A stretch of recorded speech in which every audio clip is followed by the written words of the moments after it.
پاکستان میں لاتعداد ایسے دانشور اور نو آموز ذہین نوجوان ہیں جن کی سوچ و فکر سعادت حسن منٹو کے افسانے توبہ ٹیکسنگ کے پاگل خانے میں یورپین وارڈ کے دو اینگلو انڈین پاگلوں جیسی ہے۔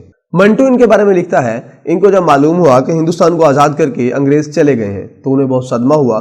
وہ چھپ چھپ کر گھنٹوں آپس میں اس اہم مسئلے پر گفتگو کرتے رہتے کہ پاگل خانے میں اب ان کی حیثیت کس قسم کی ہوگی، یورپین وارڈ رہے گا یا اڑا دیا جائے گا، بریک فاسٹ ملے گا یا نہیں، کیا انہیں ڈبل روٹی کی جگہ بلڈی انڈین چپاتی تو زہر مار نہیں کرنا پڑے گی۔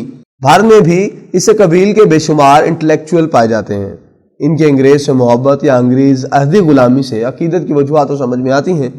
ایک تو یہ کہ انہیں اس بہانے مسلمانوں کے 1000 سالہ سنہری دور پر نفرین بھیجنے کا آسان نسخہ ہاتھ آ جاتا ہے، اور دوسری یہ حقیقت کہ 1857 کے بعد انگریز نے لڑاؤ اور حکومت کرو کہ اپنے مکرو سیاسی اصول کے تحت تقریباً 100 سال ہندوؤں کو مسلمانوں کے مقابلے میں زیادہ اہمیت دی اور انہیں اہم انتظامی اور سیاسی عہدوں پر مطمئن کیا۔ لیکن پاکستان کے اس دانشور طبقے کے گلے میں برصغیر پاک و ہند میں مسلمانوں کا 1000 سالہ سنہری دور گلے میں ہڈی بن کر مسلسل چبھتا رہتا ہے۔ ہندوستان کے چپے چپے پر اس دور کی خوشحالی کی علامتیں شاندار اور پرشکوہ عمارتوں کی صورت نظر آتی ہیں۔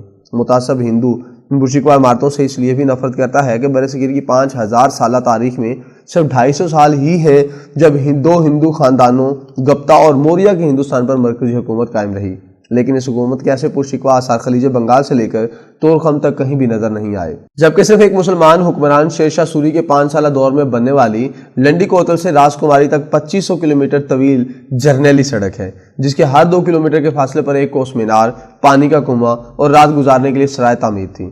اسی سڑک کے دونوں اطراف پھلدار درخت تھے اور ایک مناسب فاصلے پر ڈاک کی ترسیل کے لیے چوکیاں تھیں۔ یہ دنیا میں سب سے پہلا منظم ڈاک کا نظام تھا۔ مسلمانوں کی 1000 سالہ روشن تاریخ کے صرف ایک حکمران کے دور کی ترقی ہے جو اس ہندوستان کے ماتھے پر روشن علامت کی طرح نظر آتی ہے۔ تقریباً 550 سال قبل جب ہندوستان نے اپنے وقت کے یہ جدید ترین موٹر وے بنائی تھی تو اس وقت یورپ کے شہروں کی اندرونی گلیاں بھی پختہ نہیں ہوئی تھیں۔ بارش ہوتی یا برف پڑتی تو مکینوں کا گھروں سے نکلنا مشکل ہو جاتا تھا۔ شیر شاہ سوری 22 مئی 1545 کو فوت ہوا۔